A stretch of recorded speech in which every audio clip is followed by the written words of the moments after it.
1971 সালের 25 মার্চ দিবাগত রাত নিরস্ত্র বাঙালির উপর অতর্কিত হামলা চালায় পাকিস্তানি সেনাবাহিনী। রুখে দাঁড়ায় বাংলার দামাল সন্তানেরা। কোনো ধরনের সামরিক প্রশিক্ষণ ছাড়াই গড়ে তোলে প্রাথমিক প্রতিরোধ। শুরু হয় রক্তক্ষয়ী মুক্তিযুদ্ধ।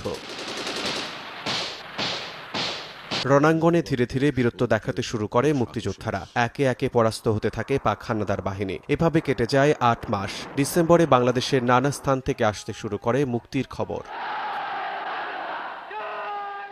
পহেলা ডিসেম্বরকে বেশি তাৎপর্যময় করে তুলেছে দেশি বিদেশি রাজনৈতিক প্রেক্ষাপট, আন্তর্জাতিক সংবাদ, পাকিস্তানি বর্বরতা ও সর্বত্র ছড়িয়ে থাকা প্রতিরোধ যুদ্ধের ঘটনা।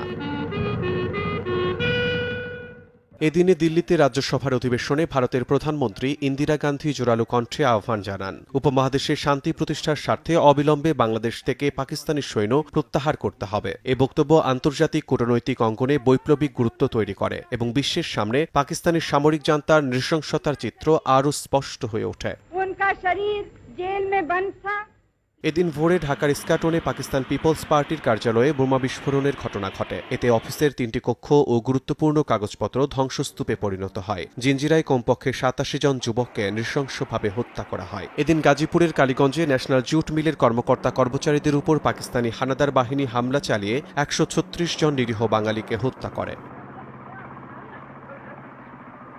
সিলেট ফ্রন্টের শমশেরনগর, টেংরাটিলা ও দুয়ারাবাজার মুক্ত হয়। পহেলা ডিসেম্বর 1971 বাংলাদেশের স্বাধীনতার ইতিহাসে এমন একটি দিন যখন আন্তর্জাতিক অঙ্গনে পাকিস্তানের বিরুদ্ধে সুর আরও তীব্র হয়, আর দেশের ভেতর মুক্তিযোদ্ধাদের প্রতিরোধ সংগ্রাম নতুন গতি পায়।